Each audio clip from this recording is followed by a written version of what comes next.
മുഖ്യമന്ത്രി ആരെന്നത് സംബന്ധിച്ച പരസ്പരം വെടിയുതിർക്കേണ്ടെന്ന് കോൺഗ്രസ് നേതാവ് തിരുവഞ്ചൂർ രാധാകൃഷ്ണൻ. മുഖ്യമന്ത്രി ആരെന്നതിൽ ഉചിതമായ തീരുമാനം ഡൽഹിയിൽ നിന്നുണ്ടാകും. MLA-മാരുടെ അഭിപ്രായം പുറത്തു വന്നതിൽ പ്രതികരിക്കാനില്ലെന്നും തിരുവഞ്ചൂർ പറഞ്ഞു. ഒന്ന്, ജനപ്രതിനിധികളെ ആദ്യം ജനങ്ങൾ തിരഞ്ഞെടുത്തു. പിന്നെ രണ്ടാം ഘട്ടം ജനപ്രതിനിധികളെ വിളിച്ചുകൂട്ടി അവരുടെ അഭിപ്രായം തേടി.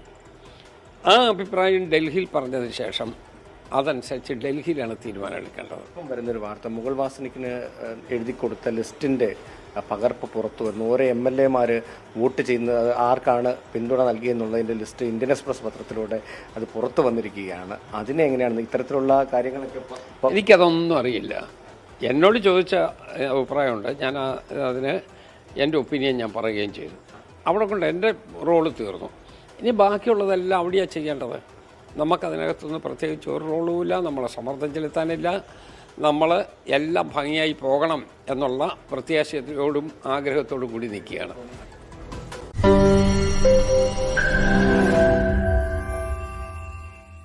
ലോകത്തെവിടെയായാലും ഏത് സമയത്തും 24 വാർത്തകളും ഓഗ്മെന്റഡ് റിയാലിറ്റി പാക്കേജുകളും എക്സ്പ്ലെയിനറുകളും വിശദമായി കാണാൻ ഞങ്ങളുടെ യൂട്യൂബ് ചാനൽ നിങ്ങൾക്ക് സബ്സ്ക്രൈബ് ചെയ്യാം.